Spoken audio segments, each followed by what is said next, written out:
ইফতারে আমরা কম বেশি সবাই ভাজিভুজি খেতে বেশ পছন্দ করি, তবে রোজা রেখে এই ভাজিভুজি নাস্তাগুলো তৈরি করা আমাদের জন্য কষ্টকর হয়ে পড়ে। তাই আপনাদের কষ্ট কমানোর জন্য 3টি ভিন্ন ধরনের নাস্তা শেয়ার করছি, যেটা আপনারা একদিন বানিয়েই রোজার 30 দিন সংরক্ষণ করতে পারেন। আর এই ফ্রোজেন নাস্তাগুলো প্রত্যেকটি খেতে বেশ মজার, তাই আপনারা চাইলে এই সবগুলোই ট্রাই করতে পারেন।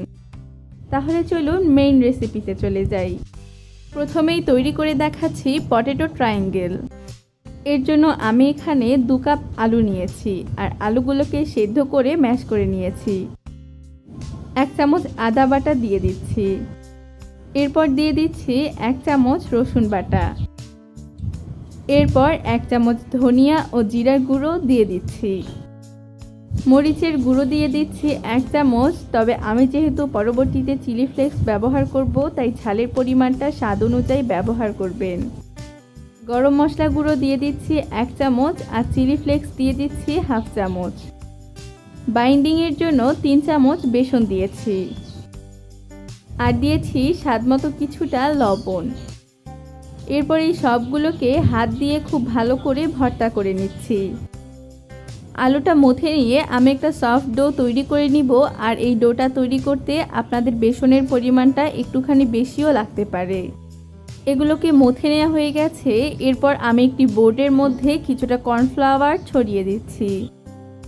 এরপর এর মধ্যে মথে নেওয়া আলুর অর্ধেকটা ডো দিয়ে দিচ্ছি। এরপর এটাকে প্রেস করে হাত দিয়ে চ্যাপ্টা করে নিচ্ছি। চ্যাপ্টা করার সময় হাতের মধ্যে লেগে যেতে পারে, এক্ষেত্রে কিছুটা কর্নফ্লাওয়ার দিয়ে দিবেন। আর এটাকে চ্যাপ্টা করতে করতে খুব বেশি মোটা আবার খুব বেশি পাতলাও না, মাঝামাঝি একটা পুরুত্বের মধ্যে রাখবেন। চ্যাপ্টা করা হয়ে গেছে। এবার একটি স্কেলের সাহায্যে চারিদিকে কেটে সমান করে নিচ্ছি।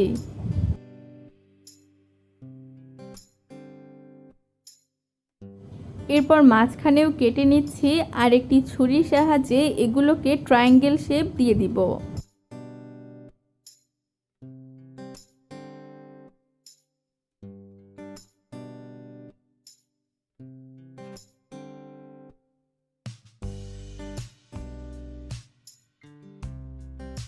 এটাকে কেটে ট্রায়াঙ্গেল শেপ করে নিয়েছি, আর অবশিষ্ট ডোগুলোকেও হাত দিয়ে চ্যাপ্টা করে এরকম ট্রায়াঙ্গেল শেপ করে নিব। এরপর এগুলোর উপর কিছুটা কর্নফ্লাওয়ার ছড়িয়ে দিচ্ছি, আর প্রত্যেকটিকে খুব ভালো করে কর্নফ্লাওয়ারের মধ্যে গড়িয়ে নিচ্ছি।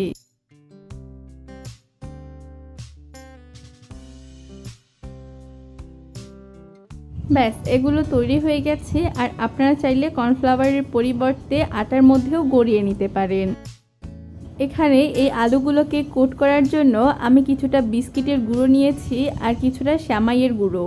সেমাইয়ের গুঁড়োগুলোকে বিস্কিটের গুঁড়োর মধ্যে দিয়ে খুব ভালো করে মাখিয়ে নিচ্ছি। আপনারা চাইলে এগুলো কোট করার জন্য ব্রেড ক্রাম্বও ইউজ করতে পারেন। অন্যদিকে একটি বাটিতে একটি ডিম ফেটিয়ে নিয়েছি। প্রথমে একটি ট্রায়াঙ্গেল নিয়ে ডিমের মধ্যে কোট করে নিচ্ছি।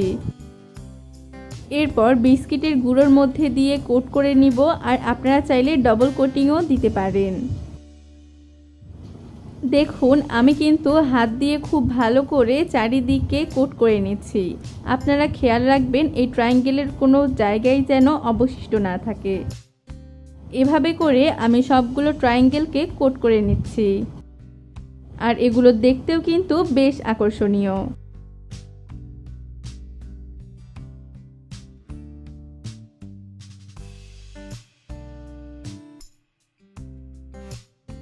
এরপর সবগুলোকে এভাবে করেই ডিপ ফ্রিজে রেখে দিচ্ছি 2 ঘন্টার জন্য। এরপর পটেটো শর্টস তৈরি করে দেখাচ্ছি। এর জন্য পটেটো ট্রায়াঙ্গেল তৈরি করার পর অবশিষ্ট যেই ডোটা ছিল এর মধ্যে 1/2 কাপ পেঁয়াজ বেরেস্তা ও 1 চামচ চাট মশলা দিয়ে দিচ্ছি। এখানে কোনোভাবেই কাঁচা পেঁয়াজ ব্যবহার করবে না, তাহলে এগুলোকে সংরক্ষণ করা যাবে না। আলুর সাথে পেঁয়াজ বেরেস্তা ও চাট মশলাকে খুব ভালো করে মিশিয়ে নিয়েছি। এরপর হাতের মধ্যে কিছুটা পানি মাখিয়ে নিয়ে এগুলোকে শেপ দিয়ে নিচ্ছি। প্রথমেই গোল করে হাত দিয়ে একটু চ্যাপ্টা করে দিচ্ছি। ব্যাস, এটা তৈরি হয়ে গেছে। দেখেছেন তো এটা শেপ দেওয়া কত সহজ। পটেটো সস তৈরি হয়ে গেছে। এবার আমি এটাকে কোটিং করে নিব। এর জন্য প্রথমেই পটেটো সসটাকে একটি ডিমের মধ্যে গড়িয়ে নিচ্ছি, তারপর এটাকে তুলে নিয়ে ব্রেড ক্রাম্বের মধ্যে গড়িয়ে নিব। ব্রেড ক্রাম্বের বদলে একইভাবে এখানে আপনারা বিস্কিটের গুঁড়ো ব্যবহার করতে পারেন। আর এক্ষেত্রেও খুব ভালো করে লক্ষ্য করুন, আমি কিন্তু খুব ভালো করে চারিদিকে মেখেই এগুলোকে কোট করে নিচ্ছি। পটেটো সসটা তৈরি হয়ে গেছে।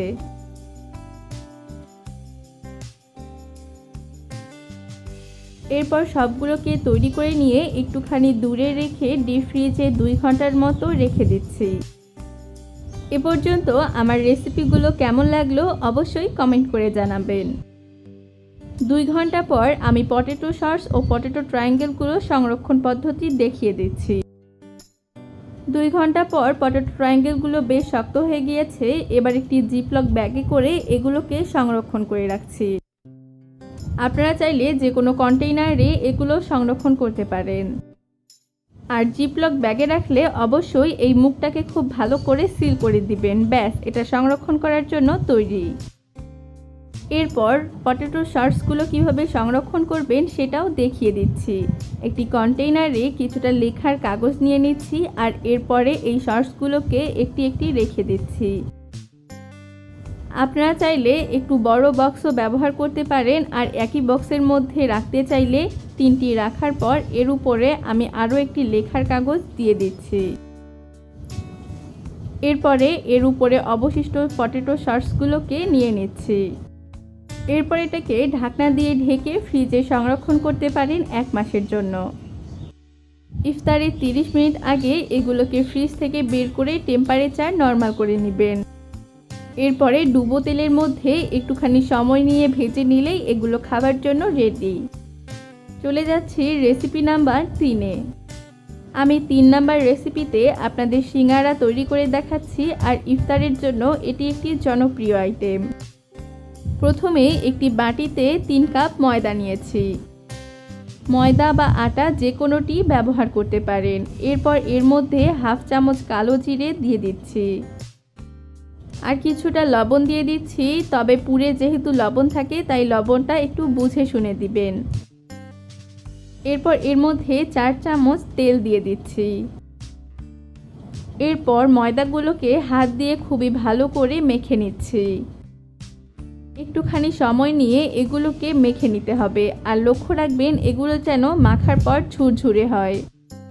যখন দেখবেন এগুলোকে হাত দিয়ে দলা করা যাচ্ছে আর চাপ দিলেই ভেঙে যাচ্ছে, তখনই বুঝতে পারবেন এটা তৈরি হয়ে গেছে। এরপর এর মধ্যে অল্প অল্প পানি দিয়ে একটি টাইট ডো তৈরি করে নিতে হবে। আর আমি এখানে নর্মাল পানি ব্যবহার করছি। প্রথম পর্যায়ে ডোটা একটু টাইট হলেও 5 থেকে 6 মিনিট মথে নেওয়ার পর এই ডোটা খুব ভালোভাবে সেট হয়ে যাবে। ডোটা তৈরি হওয়ার পর আমি এটাকে আরও 15 মিনিটের জন্য ঢেকে রাখছি। অন্যদিকে সিঙ্গারার ভিতরের পুরটা তৈরি করার জন্য আমি এখানে 4টি বড় সাইজের আলু এরকম চৌকো করে কেটে নিয়েছি। এরপর কিছুক্ষণ পানিতে ভিজিয়ে রেখেছিলাম। তো চলে যাচ্ছি রান্নায়। প্রথমেই প্যানের মধ্যে কিছুটা তেল দিয়ে দিচ্ছি। তেলটা গরম হয়ে আসলে এর মধ্যে 2টি তেজপাতা মাঝখান থেকে ফেলে দিয়ে দিচ্ছি। এটা শুধুমাত্র ফ্লেভারের জন্য, আপনারা চাইলে স্কিপ করতে পারেন। তবে তেজপাতা বা ছোট এলাচ, বড় এলাচ এগুলো ব্যবহার করলে খুব সুন্দর একটা ফ্লেভার বের হয়, এই আর কি। 1 কাপ পেঁয়াজ মিহি কুচি করে দিয়ে দিচ্ছি। কিছুক্ষণ নেড়ে চেড়ে পেঁয়াজগুলো সফট হয়ে যাওয়ার পর এর মধ্যে 1 চামচ আদা বাটা দিয়ে দিচ্ছি। এরপর দিয়ে দিচ্ছি 1 চামচ রসুন বাটা। এগুলোকে নেড়ে চেড়ে মিশিয়ে নেওয়ার পর মশলাগুলো যেন পুড়ে না যায় তাই এর মধ্যে কিছুটা পানি দিয়ে দিচ্ছি। পানিটা শুকিয়ে আসলে এর মধ্যে হাফ চামচ মরিচের গুঁড়ো দিয়ে দিচ্ছি। আর দিয়ে দিচ্ছি হাফ চামচ হলুদের গুঁড়ো। এরপর এর মধ্যে 1 চামচ ধনিয়া ও জিরার গুঁড়ো দিয়ে দিচ্ছি। এরপর নেড়ে চেড়ে এগুলোকে খুব ভালো করে কষিয়ে নিচ্ছি।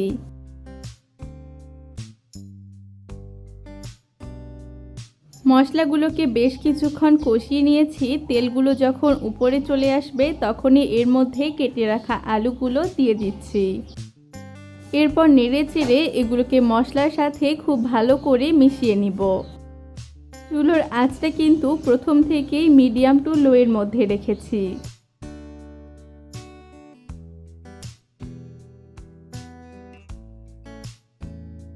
মিশিয়ে নেওয়া হয়ে গেছে। এরপর এর মধ্যে হাফ চামচ চিলি ফ্লেক্স দিয়ে দিচ্ছি। আবারও ভালো করে নেড়ে চেড়ে এগুলোকে মিশিয়ে নিচ্ছি। এরপর এর মধ্যে স্বাদমতো কিছুটা লবণ দিয়ে দিচ্ছি। লবণটা দেওয়ার পর একটুখানি নেড়ে চেড়ে ঢাকনা দিয়ে ঢেকে দিব এগুলো সেদ্ধ হওয়ার জন্য।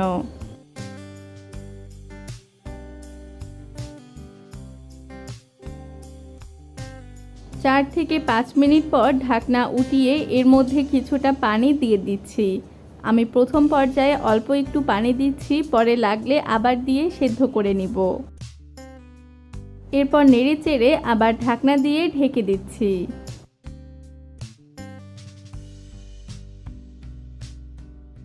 কিছুক্ষণ পর ঢাকনাটা তুলে দিচ্ছি আর তেলটা উপরে ভেসে আসলে এর মধ্যে কিছুটা পানি দিয়ে দিব। মোট কথা হলো এই আলুগুলো সেদ্ধ হয়ে যেন একবারে গলে না যায়, এর জন্য আমি প্রয়োজন মতো অল্প অল্প পানি দিয়ে দিচ্ছি। এরপর ঢাকনা দিয়ে ঢেকে অপেক্ষা করছি আলুগুলো সেদ্ধ হওয়ার জন্য। আলুগুলো সেদ্ধ হয়ে গেছে আর পানিটাও মোটামুটি শুকিয়ে এসেছে। এরপর এর মধ্যে কিছুটা ধনেপাতা কুচি দিয়ে দিচ্ছি। সিঙ্গারার পুরের মধ্যে ধনেপাতা কুচি দিলে খুব সুন্দর একটা ফ্লেভার আসে, তাই আমি সব সময় সিঙ্গারা তৈরি করার সময় এরকম ধনেপাতা কুচি দিয়ে থাকি। এরপর নেড়ে চেড়ে এগুলোকে শুকনো করে নিচ্ছি, অর্থাৎ এই পুরের মধ্যে কোনো প্রকার পানি থাকা যাবে না। আমার রান্না প্রায় শেষ। সবশেষে এর উপরে কিছুটা গরম মশলা গুঁড়ো ছড়িয়ে দিচ্ছি। আমি আলুগুলো সেদ্ধ করেছি ঠিকই, কিন্তু এগুলো বেশ গোটা গোটাই আছে। হাতা দিয়ে একটুখানি এগুলোকে ভেঙে দিচ্ছি। এরকম গোটা গোটা না রেখে কিছুটা ভাঙা আর কিছুটা গোটা থাকলে সিঙ্গারাটা খেতে বেশ ভালো লাগে। তবে আপনারা চাইলে এই আলুগুলোকে গোটা গোটাও রাখতে পারেন। ব্যাস, আমার এই পুরটাও তৈরি হয়ে গেছে। এবার আমি আপনাদের সিঙ্গারা তৈরি করে দেখাচ্ছি। আগে যে ময়দার ডোটা তৈরি করে রেখেছিলাম সেটাও মোটামুটি সেট হয়ে গেছে। এবার এটাকে বেশ কিছুক্ষণ মথে নিচ্ছি। এরপর এই ডোটাকে 2 ভাগে ভাগ করে নিচ্ছি। এরপর একটি ভাগ নিয়ে খুব ভালো করে এটাকে মথে নিচ্ছি, আর মথে নিয়ে এটাকে কিছুটা লম্বা করে নিচ্ছি। দেখুন, মথে নেওয়ার পর এটা কিছুটা এরকম হবে। এরপর একটি ছুরির সাহায্যে এগুলোকে সমান ভাগে ভাগ করে নিচ্ছি। 3 কাপ ময়দা দিয়ে আমার প্রায় 16টির মতো বড় সাইজের সিঙ্গারা তৈরি হয়েছে। এগুলোকে সমানভাবে কেটে নেওয়ার পর একটি ভাগ নিয়ে আমি এরকম রুটি বেলে নিচ্ছি। এটা রুটির মতো গোল হবে না, একটুখানি চ্যাপ্টা হবে। আপনার স্ক্রিনে দেখেই বুঝে নিন। এরপর এই রুটির মাঝখান থেকে কেটে নিচ্ছি। প্রতি একটা ডো থেকে 2টা করে সিঙ্গারা তৈরি করা যাবে। আর লক্ষ্য করুন, আমি এই সিঙ্গারার শীটগুলোকে কিন্তু খুব বেশি পাতলা করিনি, একটুখানি মোটা রাখাই ভালো। একটি পাত্রের মধ্যে কিছুটা পানি নিয়েছি আর আঙুলের মধ্যে পানি লাগিয়ে নিয়ে এর চারিদিকে পানি লাগিয়ে দিচ্ছি। এরপর দেখুন, 2 দিকে ধরে আমি একটা কোণের মতো তৈরি করে নিচ্ছি।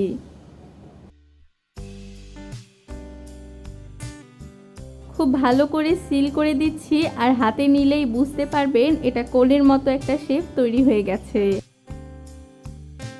এরপর একটি চামচ দিয়ে এর মধ্যে পুর দিয়ে দিচ্ছি, আর প্রতিটি সিঙ্গারা তৈরিতে 1.5 থেকে 2 চামচ পুরই যথেষ্ট। তবে আপনারা আপনাদের ইচ্ছে মতো যে কোনো সাইজের সিঙ্গারা তৈরি করে নিতে পারেন।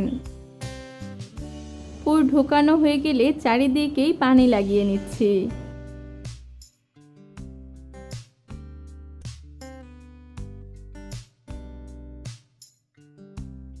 এরপর দেখুন, যেই সাইডটা একটুখানি বড় সেটাকে আমি মুড়িয়ে নিচ্ছি।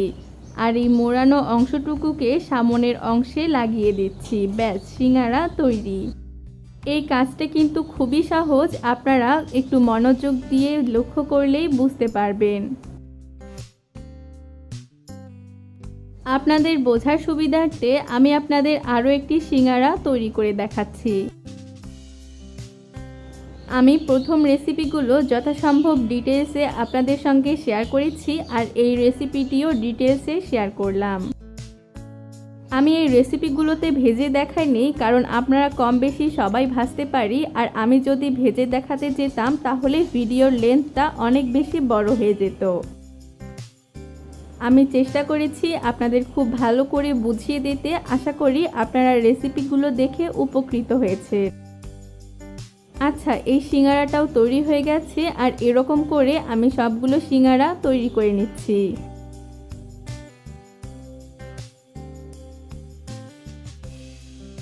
সবগুলো সিঙ্গারা তৈরি করার পর সবগুলোকে একটু ফাঁকা করে বসিয়ে এগুলোকেও 2 ঘন্টার জন্য ডিপ ফ্রিজের মধ্যে রেখে দিচ্ছি। 2 ঘন্টা পর ডিপ ফ্রিজ থেকে বের করে একটি এয়ারটাইট কন্টেইনার কিংবা জিপলক ব্যাগে করে এগুলোকেও 1 মাসের মতো সংরক্ষণ করতে পারেন। আর হ্যাঁ, এগুলোকে ভাজার 20 মিনিট আগে ফ্রিজ থেকে বের করে টেম্পারেচার নর্মাল করে নেবেন। এরপর চুলোর আঁচটাকে মিডিয়ামে রেখে একটু ধৈর্য ধরে এগুলোকে ডিপ ফ্রাই করে নিলেই হয়ে যাবে। আশা করি আমার এই ফ্রোজেন রেসিপির দ্বারা আপনারা উপকৃত হয়েছেন। ভিডিওটি ভালো লেগে থাকলে অবশ্যই একটি লাইক দিবেন, আর এরকম নিত্য নতুন ভিডিও পেতে আমার চ্যানেলটি সাবস্ক্রাইব করে পাশে থাকা বেল বাটনটিতে ক্লিক করে আমাদের সাথেই থাকবেন। আর হ্যাঁ, পবিত্র রমজানে নিজে ইফতার তৈরি করে খাবেন এবং অন্যকে ইফতার খাওয়াবেন। সবাই ভালো থাকবেন, সুস্থ থাকবেন, আমার জন্য দোয়া করবেন। আল্লাহ হাফেজ।